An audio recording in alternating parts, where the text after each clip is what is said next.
One guy popped up in front of us, like 15, 20 feet away, and he hit him dead in the chest.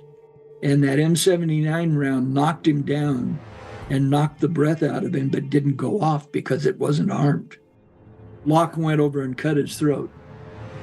Welcome to Heroes Behind Headlines. I'm your host, Ralph Pizzullo.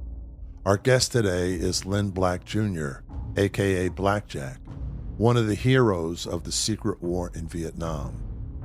Lynne Black Jr. was born April 22, 1945 at 10 a.m., the same hour and day that Hitler announced to his general staff that the war was lost and he was committing suicide. Lynne volunteered to join the U.S. Army in June 1963 after graduating from high school. During school, he'd been working at a local television station art department as an artist. His boss, a World War II vet, informed him that he had a duty to perform for his country and that the job would be waiting for him when he got back. So that's what he did, first as an airborne grunt in the 173rd Airborne on his first tour, and then returning to Vietnam and joining the Military Assistance Command Vietnam Studies and Observations Group, aka MACV-SOG, the legendary multi-service elite military unit of the Vietnam War, so secret that its existence was denied by the U.S. government. Lynne did so as an SP-4, right out of Special Forces Training Group, and was thrown straight into the action and into one of the most harrowing missions of the 8-year secret war. That mission took place on October 5th, 1968, west of the A Shau Valley in Laos. Lynne's with us today to remember that battle and tell us about his highly recommended book, Whiskey Tango Foxtrot. Joining us is my good friend Rob Graham, founder and executive director of Savage Game Design and creator of the excellent game SOG Prairie Fire. It's my great honor to welcome the extraordinary Lynne Black Jr., aka Blackjack, as today's hero behind the headlines.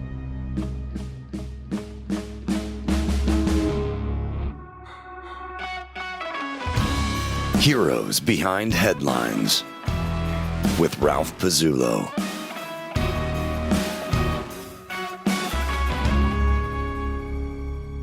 It was the most traumatic event of my life. I mean, I've never heard of a mission that was so prolonged and so desperate. Yeah.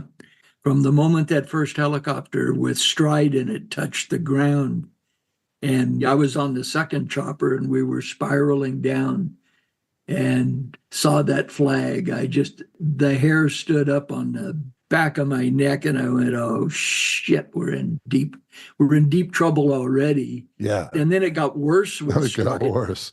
Yeah. Yeah. When he wanted to walk on that trail and everybody on the team just knew that it was going to be a bad day, you know? Yeah. How the hell are we going to get out of this place? No. It was a beautiful country then, wasn't it was so beautiful and beautiful people. Do you remember the architecture in downtown Saigon? How Sure do. That gorgeous French architecture and the carvings and stuff on the buildings? Yeah. I've got tons of slides.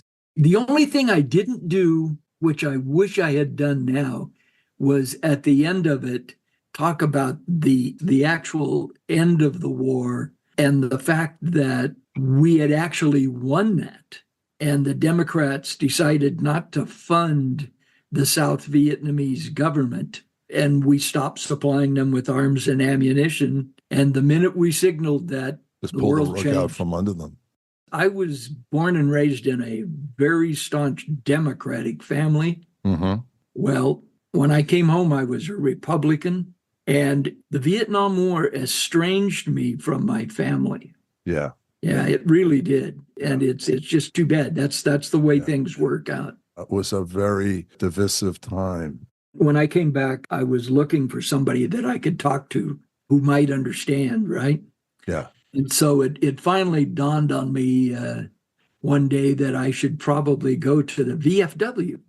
there were veterans there who fought Yeah. in this Second World War, Korean War, and certainly Vietnam, right? So I went to my local chapter of the VFW in Burien, Washington, walked in, showed them my DD Form 214 and mentioned that I'd been in Vietnam, and they told me that they didn't have any Vietnam veterans in their organization, and I wasn't welcome there. Oh my God. Yeah. That's crazy. Yeah. There was a hostility to anybody who had been to Vietnam.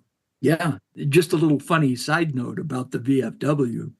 Years later, when I was working at Boeing and I was a manager, there was a bunch of us that used to bird hunt together. Mm-hmm. And on the other side of the mountains here in Washington State is a little town called Wilbur, Washington. And Wilbur had one of the largest wild pheasant populations in the state. It was a farming community.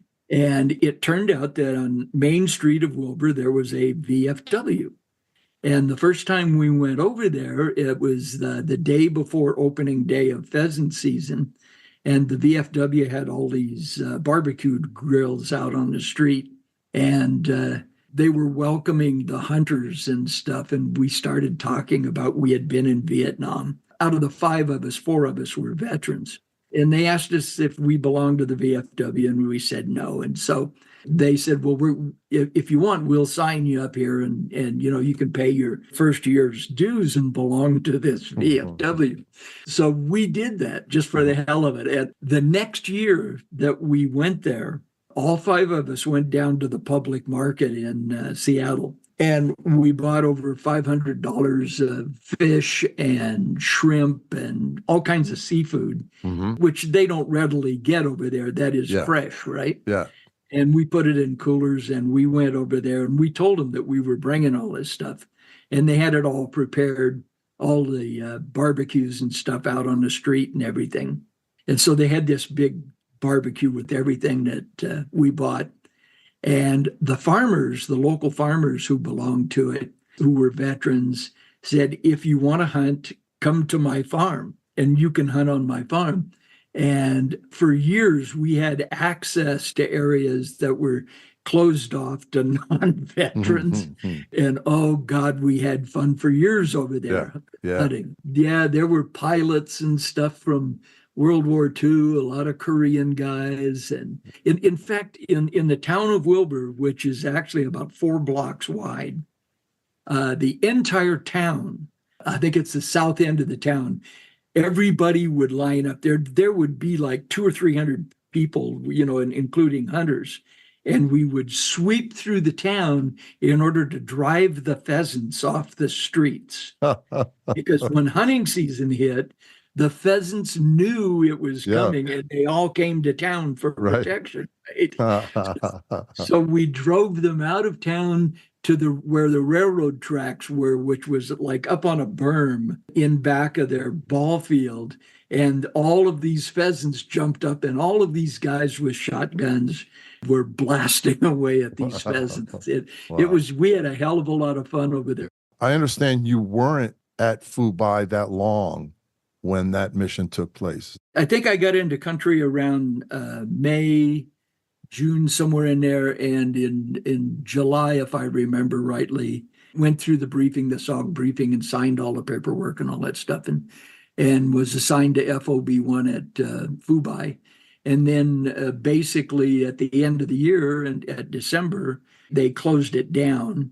All of the teams were gone. They had went to either CCC or to CCN in Da Nang. But yeah, I was there until it closed down. And October 5th was how many missions had you participated in before that? We were assigned to RT, Steve Ingokey and I were assigned to RT Alabama. Actually, at that time, they were called STs, strike teams. So it was ST Alabama. And Tim Schaff was the 1-0. Alabama, 2 or 3 months previous to that, had completely been wiped out. All of the Indige and the Americans were killed.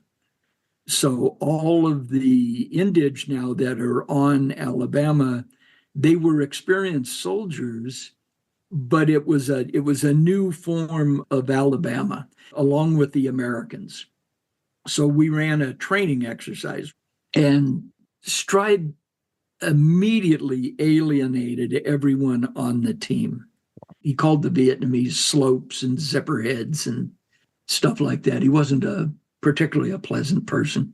And he didn't want to go to the range and work with the team. He didn't want to go on a training mission so he could figure out who was who in the zoo. He just said, I'm the 1-0. I'm the person in command. Basically saying this to everybody, you will explicitly do exactly what I tell you to do. And so the very first time we got on the ground was October 5th, 1968. Wow. And the team was not a team. Where did he come from, Lynne? He came out of Korea. Clyde Sincere and Major Jacks, Frank Jacks, knew him in Korea. And he was the kind of guy that would go into town and beat the crap out of prostitutes. Mm. And he was always in trouble. Yeah. And he and Sincere were friends. And Sincere kept saving him. And Sincere saved him in Germany from almost killing a prostitute, got him out of Germany, sent him to Korea, met him again in Korea, went through the same thing. Sincere then went to Vietnam, and when Stride got into trouble in Korea, they sent him to SOG. And when he landed in camp, Sincere basically told Colonel Barr, that guy is a senior NCO, and he should be a recon team leader. And at that time, Schaff was a buck sergeant, and I was an E4. Engelke and I were E4s. So he automatically became the team leader. And I was the only American on that team that had any combat experience whatsoever. And in the 173rd, I had worked with the Quan, the National Police, Mm-hmm. doing some things like building schools. And we took on this Catholic orphanage, and they had a school that needed to be redone. It was falling down. So I had experience working with the Vietnamese is what I'm getting. And when I was in the 173rd, I took, along with several of the other guys, classes on Vietnamese, how to speak Vietnamese. Mm-hmm. And so I could communicate with these guys, halfway decently. And there was a lot of drawing pictures and things. So Steve Engelke and I, along with Bob Gullett and a couple other guys, went through training group together and got our berets at the same time. And Steve and I, when we were going through training group, we were friends. But when you get into a combat situation, it separates people out. Some people, and I don't mean this in a demeaning way at all, some people aren't built to do that. And he just turned out to be one of those guys. I mean, that showed up on the training mission that I talked about with Schaff, to where he balked, and Schaff had to practically beat the crap out of him to get him to even shoot his weapon. And then when Stride came, for some reason, and I have no idea why, Stride did not like me. And he made Steve the 1-1. And he told me that I was the radio operator, and he derided the crap out of me while we were in camp. And I was the only guy who could speak with the Vietnamese team members. Cowboy was our interpreter, and Cowboy refused to talk to Stride. Wow. He wouldn't even talk to him. And we had a tough time with Stride. The guy on the radio is your lifeline to the outside. Sure. Okay. And Stride, neither Stride nor Engelke really had no experience with calling in TAC error or any of that kind of stuff. What was the objective? So on October 5th, we went out. October 3rd, we flew the VR. So it was probably around October 1st is when Stride got called in to the Tactical Operations Center, the TOC, and got the mission. And then he called in Engelke and I, and the mission was to track a regiment of 3,000 that had come down out of North Vietnam into the DMZ, traveled westward across the DMZ into Laos. There's a junction there, which is around Highway 922, 92, and I think 227, which is a target area that was called Oscar 8. Mm-hmm. And all of the teams previous to us that had that same mission to find these guys, because the teams either got wiped out or shot up so bad that, the Americans were sent home, so on and so forth, right? Yeah. So there wasn't any good intel, and they for some reason Saigon had a great interest in this regiment and figuring out what their mission was. So that was what we were to do, was to find them, and then if we weren't compromised, to track them for as long as we could, and then hand off to another team. Mm-hmm. Was it generally widely known within FOB 1 Recon Company that Oscar 8 was the location of the 559th Transportation Regiment that was running the Ho Chi Minh Trail in general? No. In fact, I didn't really hear that. What I discovered during the debrief in Saigon, that's where I got the education on bin trams. And that particular bin tram was like bin tram 1. It was at the head of the trail in Laos. And it wasn't until I got into the SOG history after the war, when I joined the SOA, that I found out what was actually there. And it was like, holy crap. Insane. If they knew that in Saigon, why the hell would you send people in there? Yeah, that's a suicide mission. Yeah. Yeah. And so Stride, as the 1-0, did he have a plan? Did he have tactics? We knew from the VR and the maps that we had where the primary trail was, and we were about 15, 20 miles away from the actual trail. Mm-hmm. So what we were hoping to do, I think, what we were hoping to do, because we worked it out on the sand table and stuff, was to go over a couple of ridge lines and finally get up next to the trail and conceal ourselves and hide in the bushes and wait for these guys to walk by, right? Huh. And that was his plan. But in order to do that, because he didn't like walking in the jungle, he was going to walk on the trail, right? Oh my God. Oh. Yeah, and I mean, you look down and all you saw was just boot prints, Yeah. I mean, that was a well-traveled trail. Yeah. So you landed close, probably too close to the trail. Yeah, like right next to it. And they heard us coming. Of course. When the second Kingbee came down and I got off and we formed up around Stride, he said, we're going to walk on this trail. We're going to do this. And we had this huge argument. And that was probably one of the first times that Cowboy got into it. I mean, he got very vocal about that. And Locke, L-O-C, Locke was the 01, who was the Vietnamese team leader, said, no, we don't walk on trails. And basically Stride said, you're going to follow my orders or else, right? Wow. And so that whole thing, and then forming up, and we walked from where we were along. We were in kind of an open area. It was like on an LZ, and we could see where this trail was he wanted to walk on.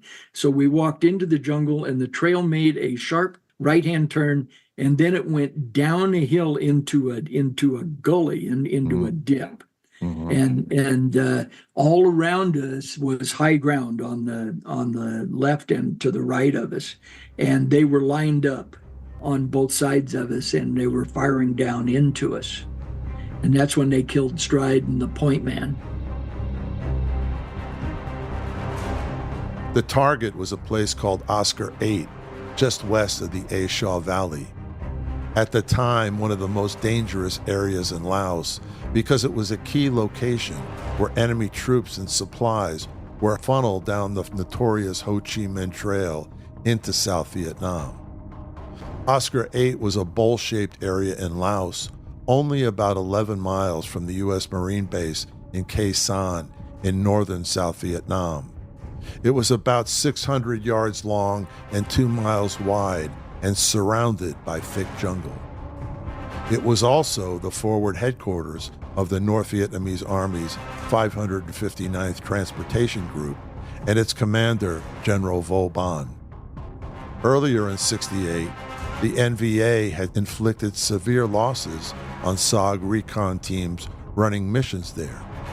By the fall of '68, NVA gunners were bringing in more anti-aircraft weaponry, and special, highly trained sapper units were created to hunt down SOG recon teams. The communists offered what amounted to a kill in American medal for any NVA soldier that took down a SOG recon man. So Stride is killed right away.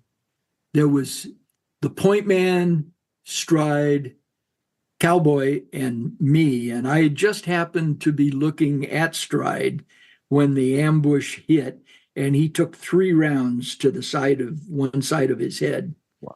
And it blew off just the side of his face. Yeah. Wow. Yeah. Yep. And the point man was hit in the chest and the stomach, and it just spun him around like a top, just shredded him. Mm. And at this point, are you in communication with Covey? No. Just landed. Covey was actually on his way back to Phu, to the airbase at Phu, and we got into that, and I made these are like seconds, okay? Yeah. But there was this. I made the assumption that the 1-1 Engelke, the assistant team leader, number 2, would take charge of the team. Yeah, sure. And I turned around to look, and he was towards the end of the column, and he was on his knees, and he had his head down, kind of like between his knees, and I'm going, what the fuck is he doing, you know? And so I got everybody in a circle, and you know what a mad minute is? Yeah. So I told everybody we're it's mad minute and go for the ridge lines, right? Yeah. And so we did that, and things kind of calmed down when we returned fire like that. And that's when I got on the radio, and if I remember rightly, and got hold of Covey and said, we got a prairie fire and we're in deep kimchi and we need the hell out of here. Covey, or SOG Forward Air Controllers, or Covey Riders, were experienced SOG personnel who had served time on the ground and in Laos. Many were once recon team leaders or 1-0s. These men would sit with an Air Force pilot, often in an O2A light observation plane, and act as a recon team's eyes in the sky. They'd assist in insertions and extractions and stay in contact with the teams on the ground. When the teams needed ground cover, Covey would call in the fast movers, jets, SPODs, and helicopters, and orchestrate gun and bomb runs. They'd also tell the teams the best route to a landing zone so they could escape. And that's, well, the whole thing started then. Yeah. And Steve, did he move? Were you able to get him up, or was he still in a crouch? We basically formed up around him. Yeah. And we drug him around for 8 hours that day. Wow. He never fired a shot. Yeah. We used his ammunition and all of the stuff out of his gear. He became like a mule for us. At one point when we were in the cadaver garrison and the tail gunner got hit, we wound up going over the ledge and walking along this ledge, and then coming up to, head for the Jolly Green, I got Steve to carry Coom. And Steve was he was really well built, a great upper body, and he was in good shape. So he was carrying Coom, but and I'm getting too far down the road here, but when we saw that Jolly Green and we knew that was our last chance, unbeknownst to me, that's when he put the tail gunner down and he ran for that Jolly Green. Let's go back to you're headed for the high ground, and you're basically dragging Steve with you. It's you and how many indigenous? So let's see, there were 9 of us, over 6 indig and 3 Americans. So we've lost one indig and 1 American. So that's 7 of us. Yeah. And as you know, 6 of us got out at the end of the day. During that ambush, there was a couple of the other guys that got wounded, they were wounds in the arm and in the thigh and stuff like that. We got them bandaged up before we could move, really. And things were, it seems for the 8 hours that took, it seemed like seconds were an eternity. Yeah. Just because of everything, juggling, everything that's going on. Yeah. With what you have to pay attention to now, as well as figuring out what the enemy's doing and how to maneuver your way out of this kill zone. So you're making split-second decisions. Exactly. Constantly. Yeah. Yeah. And when you're in a position like that, when you're in a kill zone, the only way out of it is to charge and shoot your way out of it. Does that mean you were charging up slope to one of the ridge lines, or did you go? That's exactly right. And I had shot that guy 3 times, who turned out to be the commanding officer of that group, and that seemed like an easier ridge line to attack than which was the ridge line to our right, than the ridge line to our left.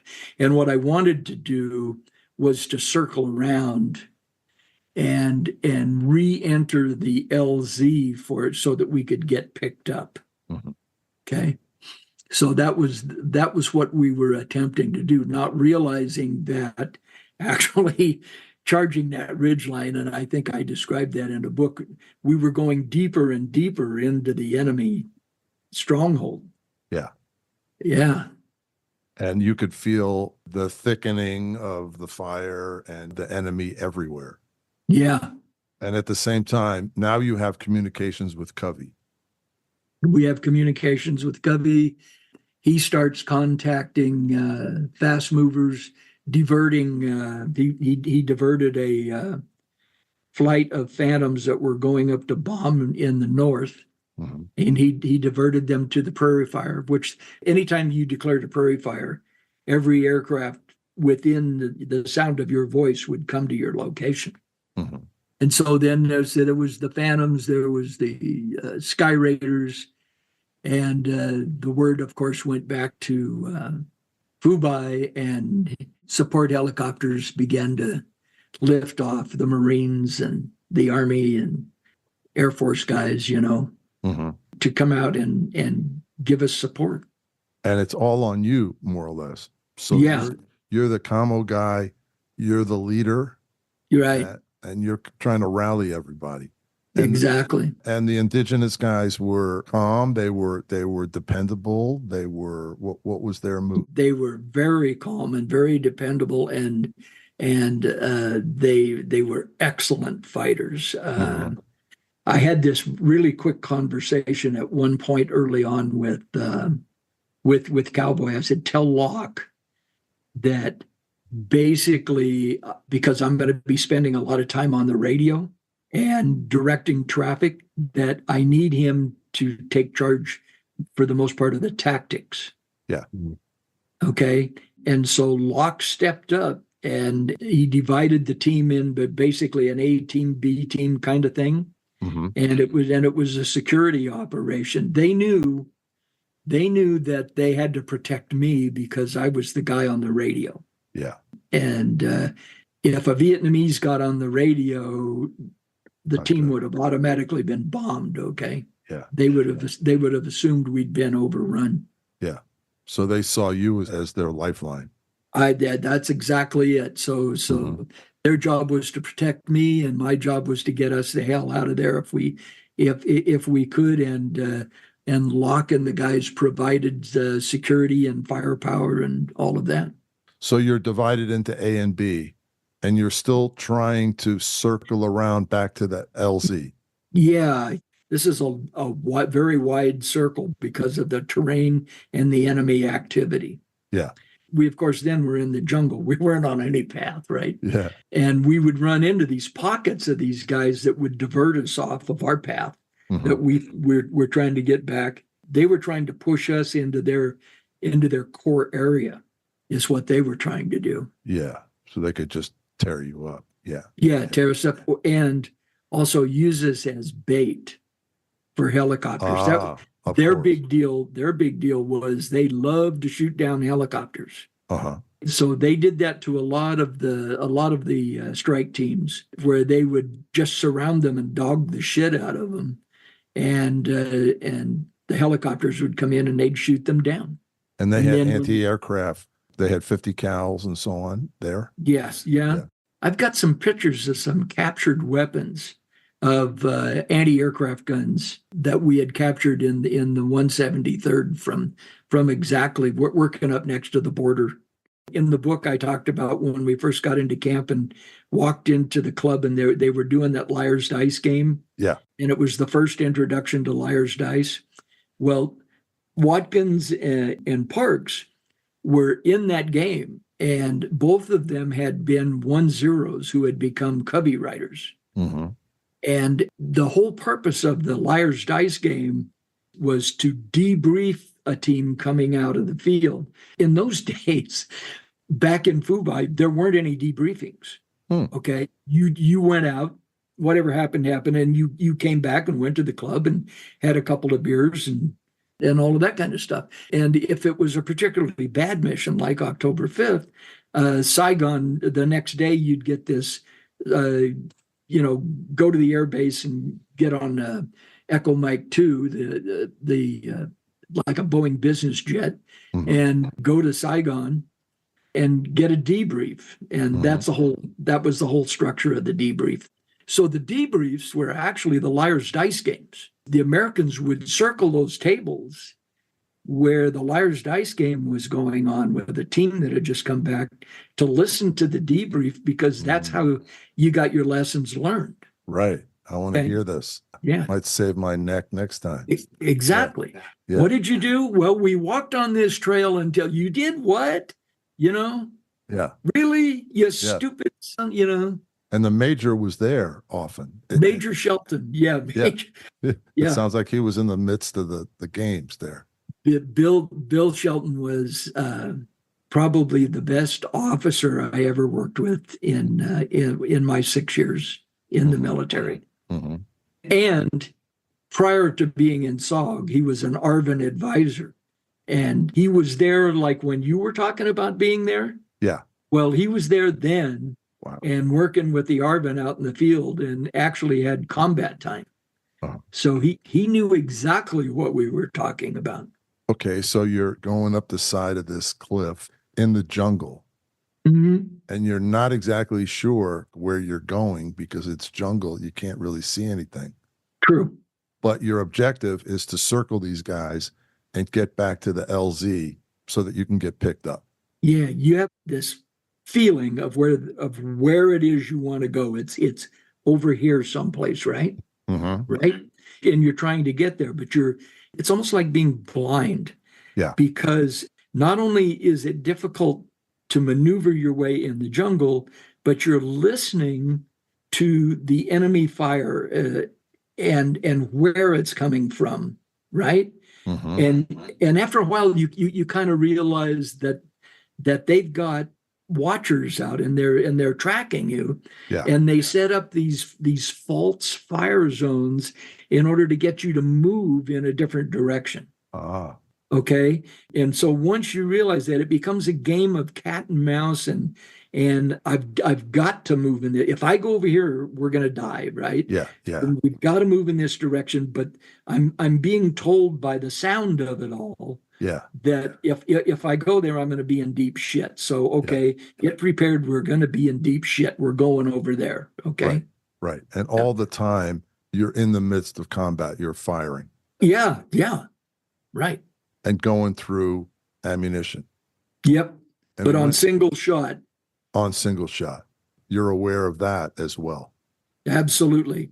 Yeah. Yeah. Fire discipline was very good on that team. The mad minute was to suppress fire and to give you a few seconds just to think, right? Mm-hmm. Where am I? What am I doing? What do I need to do? And then after that, it's pretty much single shot stuff. And don't shoot unless you have a target. And Covey, meanwhile, are they able to see you? Are they able to guide you?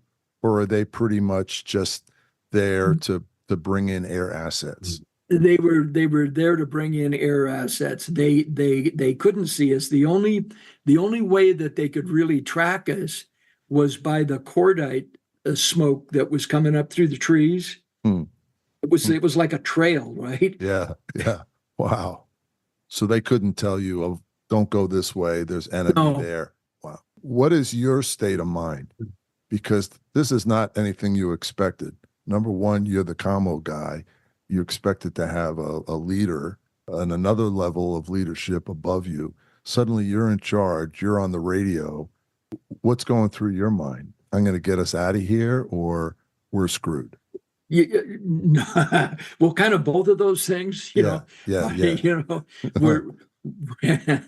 we're screwed, and we need to fight our way out of here. Yeah. And how the hell are we going to do it, right? And now we are talking about combat and killing people and trying to stay alive and that kind of stuff. But the way that I grew up, I've got two younger brothers. Yeah. And my two younger brothers, I was always in charge. I was the oldest in my family. And then when I was 2, my brother Hugh was born. And then when I was 4, my brother Bruce was born. So I became their babysitter at a certain point, right? And so I was always in charge of those little bastards.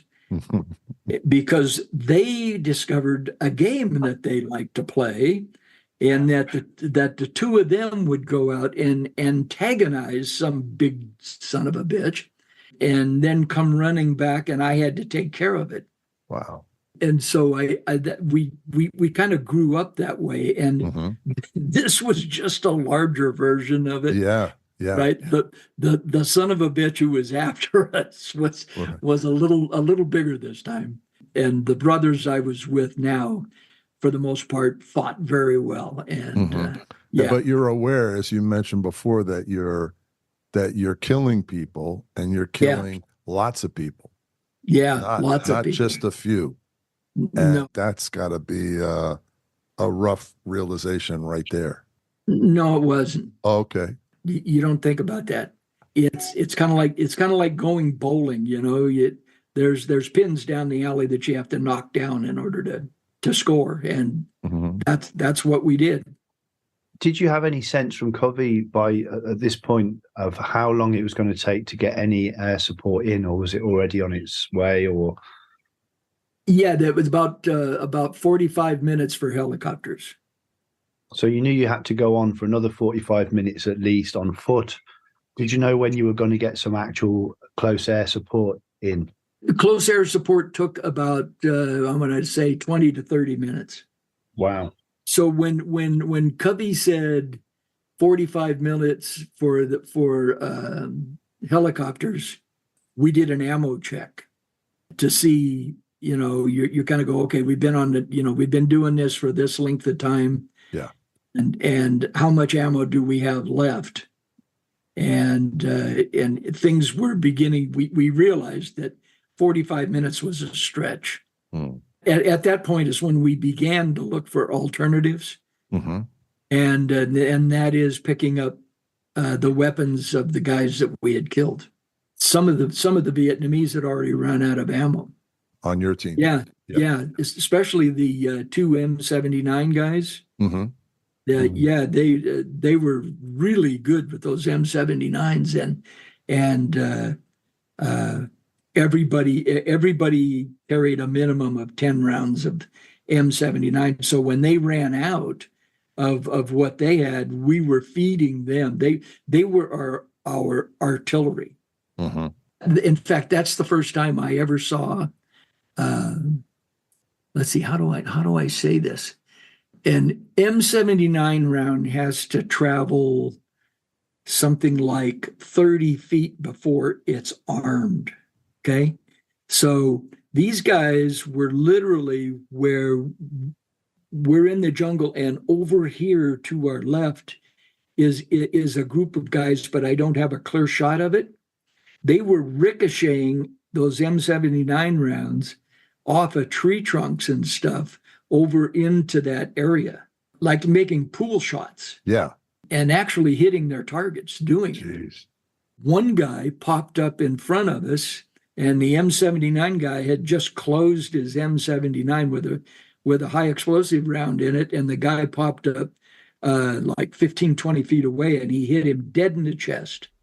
And that M79 round knocked him down and knocked the breath out of him, but didn't go off because it wasn't armed. That must have been a surprise. It was. Yeah, Locke went over and cut his throat. One of the launchers Lynn always carried was a sawed-off M79 grenade launcher, a single-shot, shoulder-fired, break-action grenade launcher developed by Springfield Armory and the first weapon of its kind ever produced. Lynn carried his attached to the upper part of his web gear using a snap link. The grenades were carried in canteen covers with the rest of his ammunition. When fired, the M79 requires 15 revolutions before the high explosive rounds are armed. The length of the barrel is 18 inches and provides a stabilizing quarter turn for the round when exiting the barrel. That means it takes 6 feet for one full rotation of a round times 15, which equals 90 feet or 30 yards. That meant that he could skip those rounds along the ground, ricocheting them off trees and rocks, kind of like playing a good billiards game. He could also fire them up through heavy foliage to have them provide air bursts when they made contact with the foliage on their way back down. So a bit of an odd question, but with the guys scooting up the AKs, where were they putting the magazines they were picking up? Were they cutting off chest rigs and just wrapping them over their shoulder or their head or something with magazines in, or would they have stuffed them in shirt? Yeah, you stuff them in your shirt. Yeah, like I always, that vest, that 1-0 vest that I wore. Yeah. So I unzipped that 1-0 vest, and I would stuff the inside of that because I had my web gear on, but there was nothing in it, right? But it sealed up the bottom of that vest, so I could put 4 or 5 AK magazines, just stuffing them in the front of me. And you don't normally carry these magazines, and they're quite big and heavy. Yes, they are. One of the most common questions that I get and about this being in a gunfight like that, and it usually comes from reenactors. So a reenactor gets these Car 15 lookalikes, right? Yeah. And they've got magazines and stuff for them. And when they're done shooting a magazine, they take the magazine out of the weapon, pull another fresh magazine out of a pouch and put this thing back in there. And the question they always asked was, that really slows you down. How did you store your spent magazines? He said there wasn't any storing spent magazines. Of course, yeah. You throw them on the ground and you keep moving. Right. Okay. Right, you get fresh magazines when you get back to camp. If you get back to camp, right? Right. So at what point do the air assets start to arrive? Is it the fast movers? Yeah, it was fast movers first, and we kind of circled up, and I used a pen flare to identify our location, and they circled us with napalm. Okay, and what that did, because of the Air Force had restrictions on how close they could drop napalm. Yeah. Right. I remember this one pilot. He was like a flight leader or something. He said, he told me that. He said, we can't drop napalm within X, 100 or 1,000 feet or whatever it was. I don't remember. And I said, you've got to be closer than that. I said, they're sitting right, they're right in front of us. And he said, okay, he said, the recorder is on. I need you to tell me that you want a close engagement. So I told him, I said, get that as closest to us as you feel comfortable doing, right? And then they got it. We could feel the heat. Yeah. From the napalm. But what that did was that actually split the enemy force. There was people behind, now the enemy's behind the napalm, and then there's another group of enemy that's inside the ring of napalm with us, right? And those are the people that we're fighting with. Right. But now their numbers have been diminished because of that. And they're trapped. They can't turn back. And no, they can't. And several of their people got caught up in the fire, the napalm and stuff, and and so they were pretty frenetic in their fighting. Then they came back and ran gun runs for us, which were even closer to our position. There was shit flying all over the place from that. And the enemy then pulled back, and it gave us time to get up and move out of that location because you don't want to get trapped in a place. You got to keep moving. Yeah. So these are usually 20 millimeter cannons. If it's an F4, it's a rotary cannon, so it's firing a tremendous rate of fire. Or it's 4 barrels in an A1 if it's one of those. So it's still a lot of rounds coming down, and you get a lot of ricochets from those.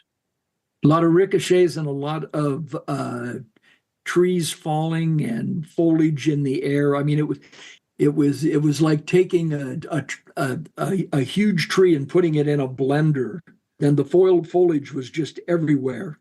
Wow. And pieces of wood flying, shards of wood and leaves. Yeah. Yeah. And the noise must have been incredible. It was wonderful. Like 20 mic rounds going over your head. Oh, yeah. And they sound, what does that sound like? It's more of a feeling than a sound. Yeah, I mean, you can, every odd number or whatever the rounds are you can see the tracers, right? Yeah. I mean, and they're coming down and they're hitting the ground 15, 20, 30 feet away from you. And these guys are trying to circle us with fire to create a safe area for us. And so you can actually feel the concussion of the rounds hit the ground, of course, but there was a disturbance in the force. Okay. The air moved. Yeah. So much stuff going on in the air. Yeah. The air is expanding and compressing around you. Is it hard to breathe? It's hard to breathe, and pretty soon you begin to lose your hearing from it. And that's a good news, bad news kind of thing. Yeah. You mean good news because you can start to think a bit more clearly, perhaps? Yeah, it's good because you can think better, but it's bad because you can't hear what the enemy's doing that well. You begin to lose that, that fine sensory detail that you've been depending on in order to maneuver. Okay, so now you're in sort of this perimeter that's defined by the napalm. So once the napalm and the gun runs have kind of pushed them back, we get up and we begin to move in that arc back towards the LZ. So you take sort of a left. Yeah. Are you still going uphill? Let's just say it was uneven ground. Okay. And you're moving fast, as fast as you can. As fast as you can, right? Okay. Do any of you guys work out on a treadmill at all? Sure. Yeah. Okay, so 3 miles an hour would be too fast. It was somewhere between maybe 0.5 and 1.5, somewhere in Okay. there, Okay. and it was mostly depending on the terrain at that point. Yeah. And plus you're also carrying weight. Yeah. And at this point, does fatigue set in, or you're just so high on adrenaline? No, you're going. None of us were fatigued at that Okay. point. Yeah, when you realize that like an hour or something has gone by, you go, "My God, where did that go?" Yeah. Okay. So at this point, the helicopters are getting close, and you're in communication with them constantly. Yes. Are they directing you towards the LZ, or what's the plan here? Well, so both of the Cubby riders are saying, do not go out. Once you get to the LZ, do not go out on the LZ. Okay. Stay Stay in the foliage. Yeah. Yeah, stay in the bush. Try to find as much as possible a defensive position until the choppers get here. And what we decided to do was, once we got to the LZ, was to try to keep skirting around it, to keep moving. We all agreed that we didn't want to get caught in a position we couldn't move from. Right. So it's better to just keep moving constantly. Yeah, absolutely. Make them work for you. Yeah, the gunfire is just getting to be, I mean, more and more of these guys are coming into the area. So the gunfire is getting more and more intense, and we began to hear like the Russian 50 calibers, and at one point we began to they began firing mortars. Mm-hmm. And their use of mortars wasn't so much aimed at us, but to try to push us. And they're trying to get us out on that LZ. And all the time, you still got Steve with you. And That's right. Are you carrying a stride? No. The point man and stride, there was no way. Stride was almost 200 pounds. Yeah. And we had to leave stride and the point man there. We stripped their bodies of arms and ammunition and all of that, maps. Right. But you are with Steve, and you've got other injuries at this point. Yeah, but all of the injuries at that point were ambulatory. The first choppers to come in, the lead chopper says something like, we're on long final, and which is usually 5 miles out, somewhere around there. And then you hear we're on short final, and short final means we had to go out on the LZ. Yeah. We then had to definitely mark our location, and we had to show ourselves so that the chopper wouldn't run into a trap, right? Right. Of course. And so that's the way that worked out each time. I think it was a Kingbee. Uh-huh. And it was shot up, lifted. As it tried to land, it was taking too much ground fire. It lifted off, and it kind of just went off down into the valley and crashed and burned. And then the second Kingbee came in, and if I remember rightly, it crashed right there on the LZ. That's where when it hit the ground, it rolled over on its side, and the blades detached themselves from the helicopter, and one of them we were laying flat on the ground when that thing crashed, and that blade went right over the top of our heads. Wow. Had we been standing up Yeah. to get on that, it would have cut us all in half. Yeah. Oh my God. And then the Jolly Greens started to, those guys started. The decision was made that they weren't going to send in any Hueys or any Kingbees because there was just too much ground fire. And so that's when the Jolly Greens were called in, because they were pretty much, by comparison, armor plated, Mm-hmm. and could take a lot of hits. Mm-hmm. And they did. They took a lot of hits. What they couldn't take, of course, was the RPG rocket rounds and stuff like that. So they were getting hit by rocket fire. Oh, they were getting hit by rocket fire, 50 calibers, AK-47s, you name it. When the choppers came in to pick us up, nobody was shooting at the team. Everybody was shooting at the choppers. Yeah. And that must have been like very demoralizing for you and your guys. Yeah. Especially when you're heading for the damn thing, right? Yeah. Yeah. So could you hear the air crews on your radio, or were they on a different frequency? They were on a different frequency, but what I could hear was I could hear them on the covey radio as kind of, it was almost like an echo kind of thing, because the covey pilot has got several channels. The covey riders talking to the team on the ground, but they're also talking to those guys, so we could hear through the radio a lot of what was going on in their conversations. So you could hear if they were concerned, or if they were going to wave off, or if they were taking too much fire. You could hear the voice, the pitch in their voice changing, that kind of stuff. Jolly Greens don't wave off. When they say we're on short final and we're coming in, they come in. Brave. Incredible. Yeah. Incredible guys. I think there were 3 helicopters shot down trying to pick us up on the LZ, one of which was a Jolly Green.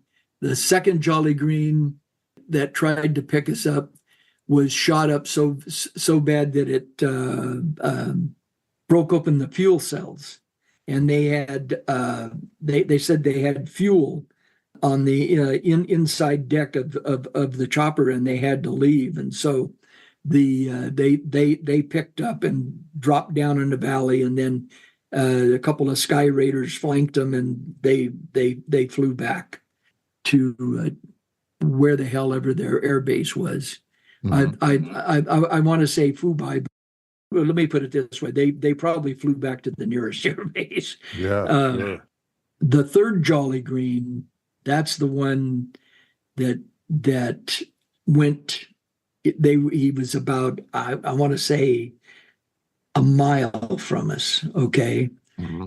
And he had there was a gully, and it was several, I'm going to say 100 to 200 feet on either side, heavy forested. In this thing, there was a stream that ran down through the center of it, and he actually had come down into this thing and was chopping trees down with his rotor blades.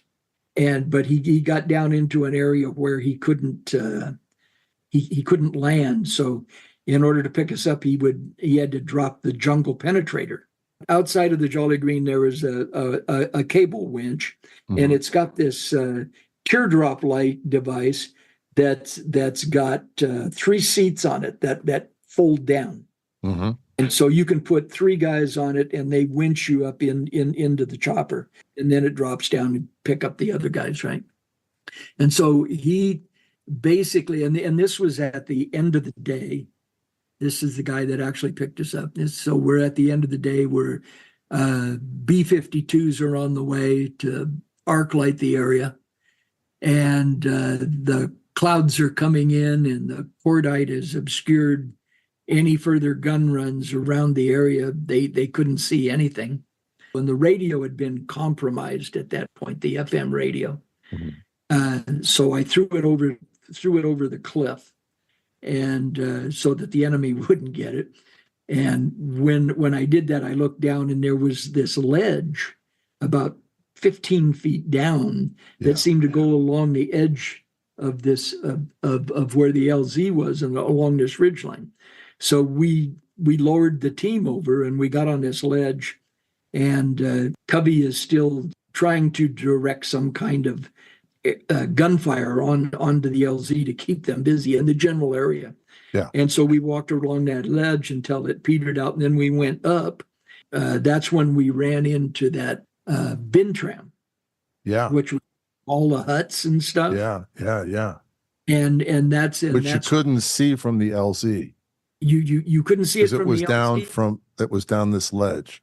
That's right, and you couldn't see it from the air either. It was totally camouflaged. Wow. And it would hold up well over 200 people in there. There were fires, campfires, cooking pots, kitchens, and that's where we picked up the pilot and the PJ, the parajumper from the Jolly Green that had been shot down. Mm-hmm.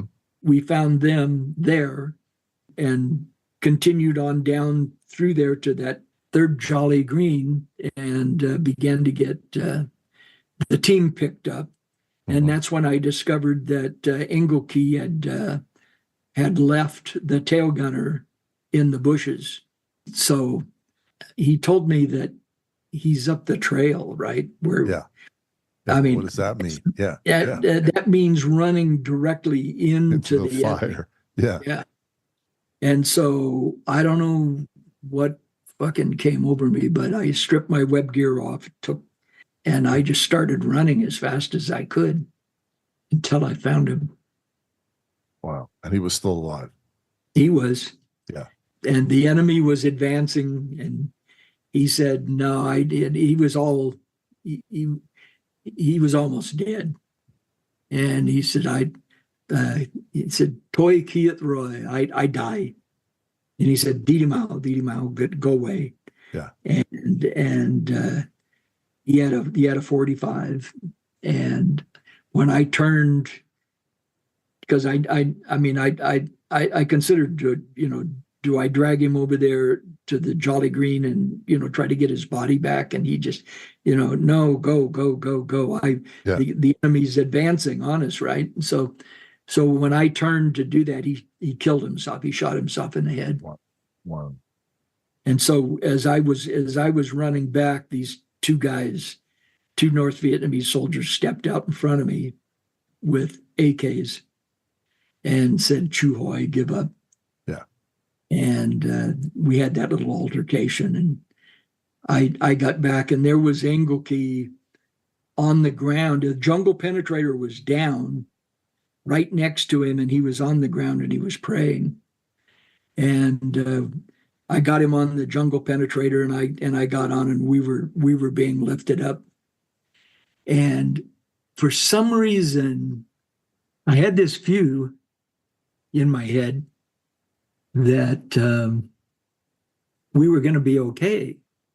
And the minute I thought that, it was like the entire day and all of that activity and all of that stress just drained out of my body. I almost fell off the jungle penetrator, and Engelke grabbed me and saved me. Mm-hmm. And we got up and we got into the Jolly Green and we went to Da Nang. Yeah. All of us were wounded, and we'd either been shot or burned or blown up or, just weird shit, right? Yeah, bruised. Yeah. I mean, we were beat to shit. And so wow. They said, you guys are going to spend the night with us here. And this was at the Jolly Green Giant compound. Mm-hmm. You guys are going to spend the night with us, and we've got bunks for you here. And they showed us in there, just, go to sleep. We'll wake you up for breakfast in the morning, and then we'll take you to Phu Bai. So when we were all getting patched up, the only one of us who wasn't wounded was Engelke. And there wasn't a scratch on him. And he hadn't But he hadn't fired around. He hadn't done shit, right? And I remember I was sitting on this table, and this medic is bandaging me up from where I had shrapnel all up and down from I got hit by that grenade. Mm-hmm. And he was bandaging me up, and Engelke was sitting in a chair next to the door of the dispensary, and he got up and he walked to the door, and he said, I want to tell you, he turned around and he said, I want to tell you guys, you really did a good job today, and you're really a great team, and I'm proud to be on it. And he walked out. Wow. That wow. I can't tell you how much that pissed me off. Yeah, sure. I would, if I'd had a gun, I'd have killed that motherfucker right there. I swear to Yeah. God. Yeah. So we then went in and they showed us the bunks, and we kind of laid down on it, and I was just starting to go to sleep, and one of the PJs walked over and tapped me and said, "Come with me." And so I got up, and I was like, all the adrenaline was, I had nothing Yeah. left in me, Yeah. right? Yeah, sure. And he took me to the club, Mm-hmm. and we walked in there, and everybody's buying drinks and all of this kind of stuff. I had a couple drinks, and that was it. I couldn't even friggin' stay awake, let alone hardly walk. After the mission to the A Shau Valley on October 5th, 1968, Lynne Black Jr. was beat up, exhausted, and pissed. He needed time to decompress. Entering the club at Phu Bai, every man present rose and started clapping. Everyone crowded in and started shaking hands and slapping Black on the back. The pain was excruciating, but Black thought about how, a few hours earlier, St. Alabama appeared to be doomed, fighting for its life. Now he was in a club with men lined up to buy him drinks. So the next morning they took us back to camp, and a couple days later we were in company formation. They were doing awards and decorations, Mm-hmm. and Engelke was awarded a Silver Star. Oh my God. Oh, no. Yeah. Uh, And he I was accepted it. And oh yeah, and I was awarded a Bronze Star.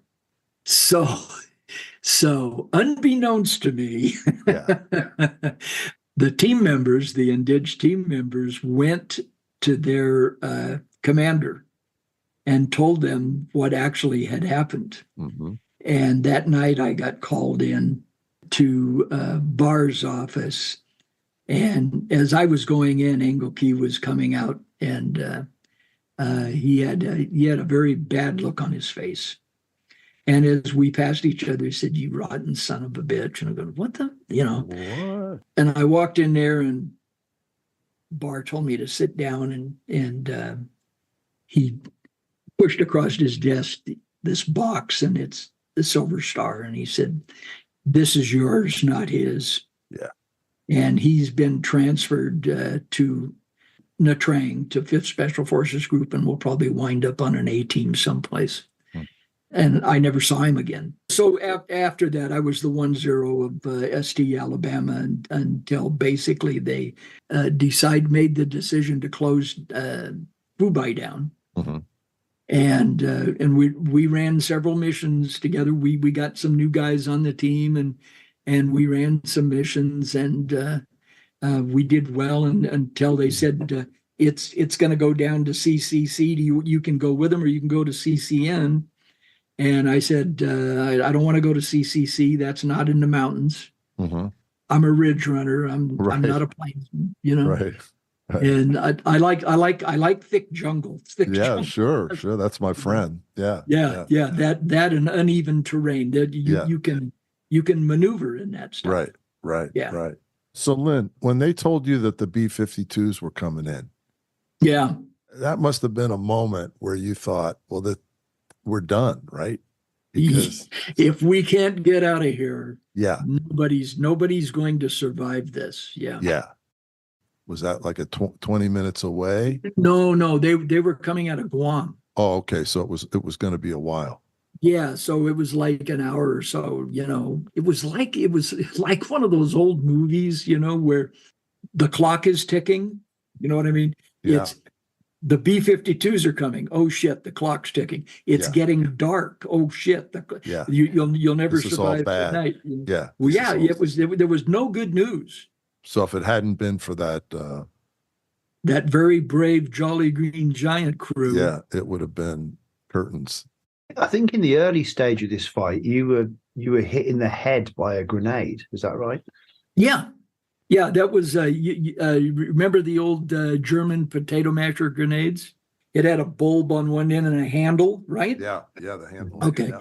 Well, the North Vietnamese had those, and they were made out of wood, and basically they were concussion grenades. They were meant to be used in bunkers and in enclosed places. So if one was dropped 15 feet from you and went off, the concussion would knock you down, and you might get some splinters, right? Well, the guy that threw it, it hit me in the side of the head, and I looked as it hit the ground, and when it hit the ground, it went off, and it just turned me upside down and threw me into this tree that I was close by to. Kind of knocked me out for a few minutes. Yeah, but aside from that, you were okay. Oh yeah, shit, yeah, I'm okay to this day, right? Yeah.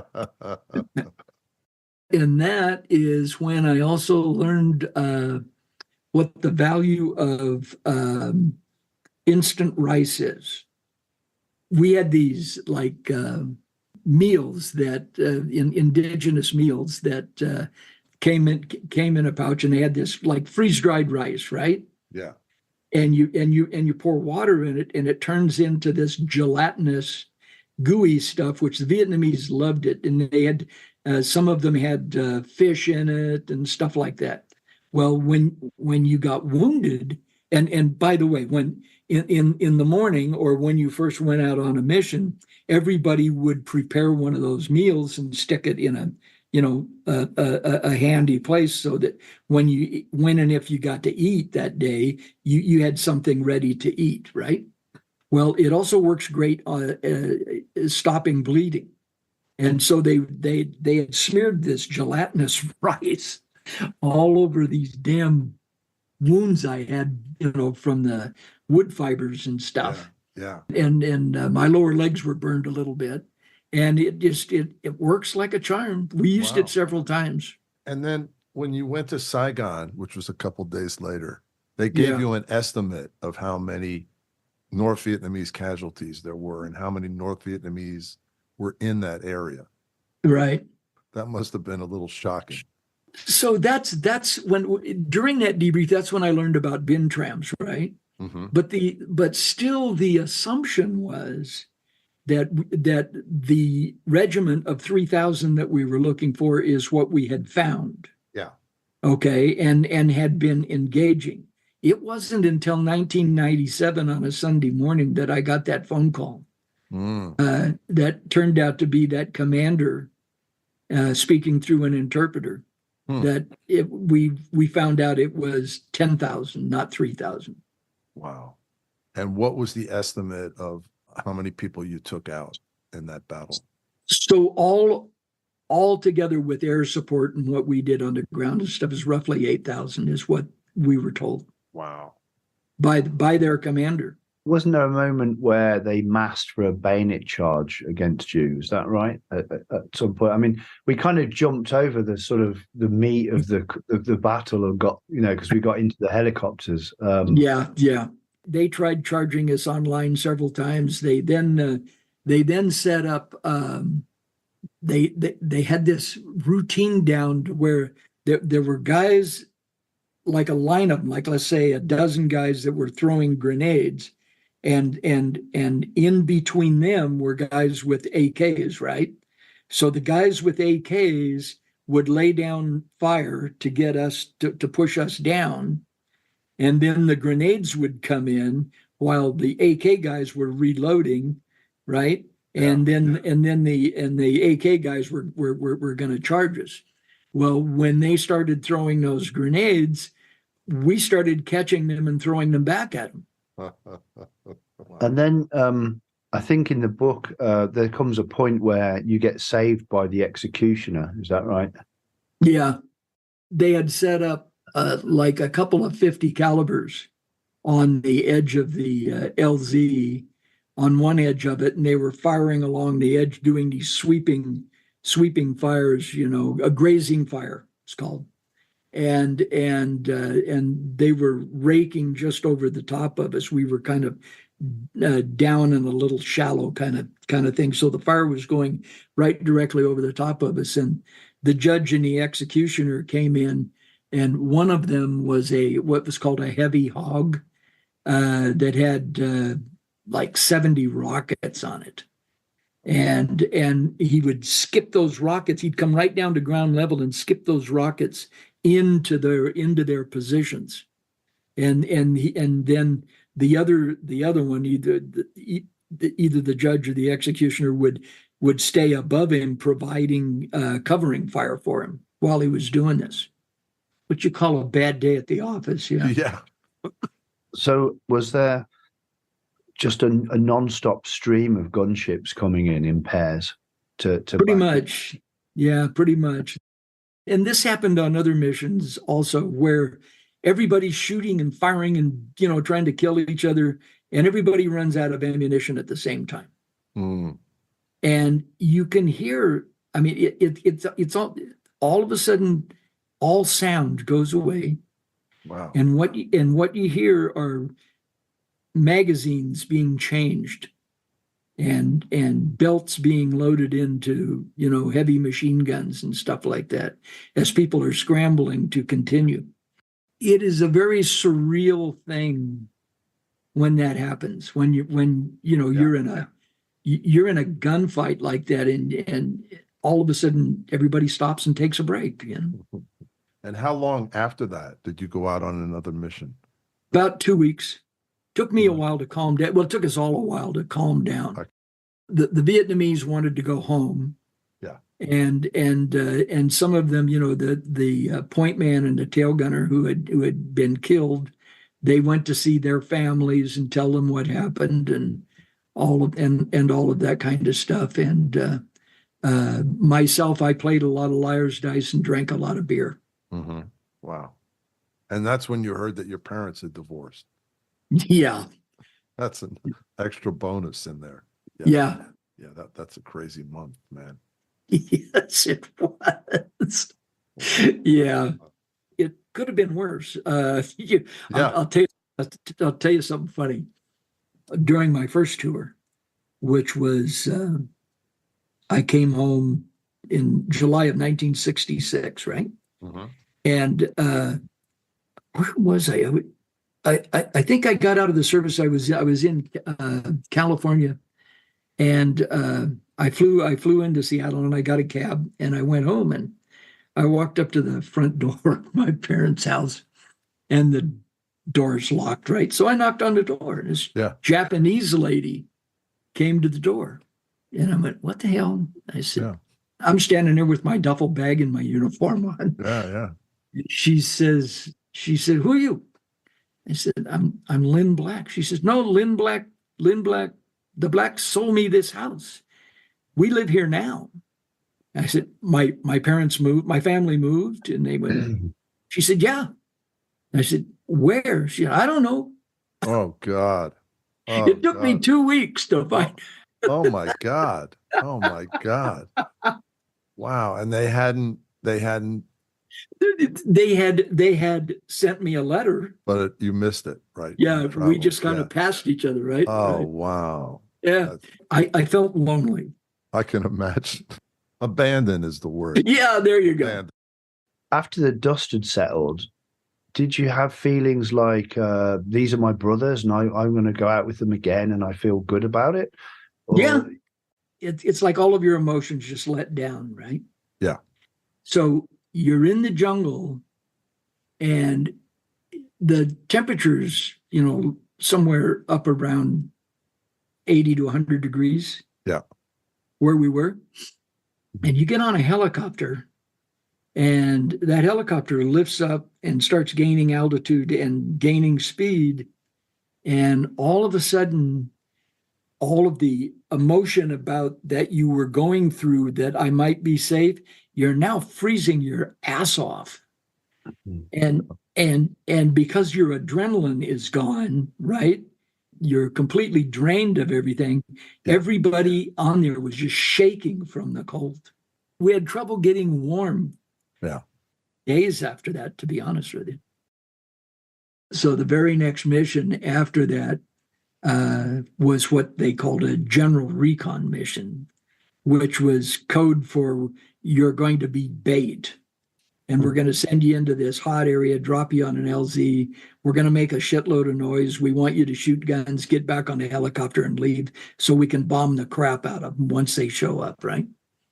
Well, we decided that I chose an LZ that was just on the edge of the AO and hoping that there would be a lot less enemy activity there. Mm-hmm. And that's the way it turned out. Mm-hmm. And so for like a couple of days, we just all kind of laid in the bushes and watched the enemy walk by. Mm-hmm. And it was like we were taking a break. If we had been back in camp, they would have wanted us to stand guard duty or do this detail or something like that. Right. We also used the field as a rest area. Yeah. Uh-huh. And to stay the hell out of camp. Amazing. I guess I kind of get a sense that once you've got that brotherhood, that you die for each other, and if you can all be together somewhere, and almost like a pride of lions, you're just sitting around, kind of soaking up each other's presence, Yeah, that's true. We were FNGs until we had proven ourselves, and we all proved ourselves to each other on that. We just clicked. We worked very, very well together. No, if you can survive that together. And then, of course, some people failed. So that's separated. Yeah. Yeah. Yeah. We were very lucky. I mean, we worked hard. Yeah. And but we were very, very lucky given the numbers we were up against. Oh my God. Yeah. And you guys didn't wear helmets in those days. No, there was no helmets or flak jackets or any of that kind of stuff. We carried between 60 and 80 pounds. Yeah. Now, when you had a 10-pound helmet and a flak jacket that weighs Yeah. We did everything we could to strip weight off of us. Yeah. One element you only alluded to, you said about the cadaver fortress. Whose idea was it to start piling up bodies to protect you? I don't know. It just kind of happened. It really did. We ran into this one group. The NVA, there was this group of NVA, and there was, I want to say 20, 30 of them running in this direction. And we kind of came out at an angle to them and were running in the same direction, right? And so we just went, what the fuck? And we just started gunning them down and dragging it. And the others, another group of them circled around to try to attack us. And we were getting the ammunition and stuff from them. And we just started dragging them over and stacking them up, and it just kind of spontaneously happened. It was nobody's idea, I don't think. I made up timelines trying to answer exactly these questions, because I was trying to get a feel for what we did on the battlefield, and Cowboy and I had a lot of conversations via email about what happened when, in what order and how long were we there and stuff. In fact, I had this, I was writing this one section, and in my office at Boeing on the whiteboard, I had this timeline going, right? And my boss and his boss walked in one morning, and they were looking at that like, what in the hell is this? Yeah. It was kind of funny. And at the time I thought we were still classified. And so I couldn't, I told them I was writing a story, and they said, well, why don't you go to work and quit screwing around? And so I went to work. So I've got a little studio in the house. Nice. I like to paint, and then during the summer, of course, we're my wife and I are outside. We got a greenhouse and a garden, and 3 acres that we keep up, and mow and stuff like that. So, yeah, Nice. it's a nice, quiet life.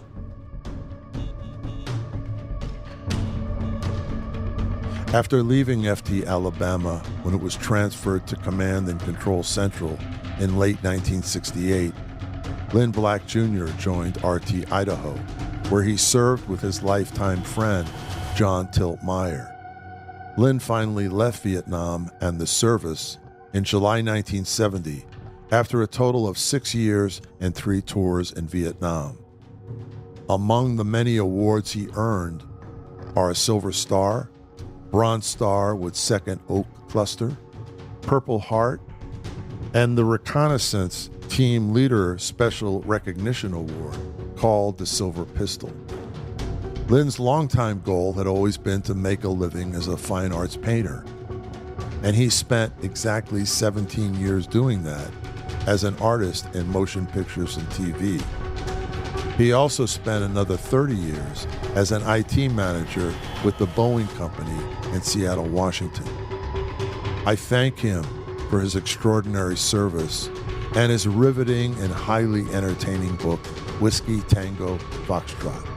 It's my great honor to name the multi-talented Lynne Black Jr. as today's hero behind the headlines. Heroes Behind Headlines. Executive producer Ralph Pizzulo. Produced and engineered by Mike Dawson. Music provided by Extreme Music. For exclusive content, please join our Patreon group at patreon.com/heroesbehindheadlines.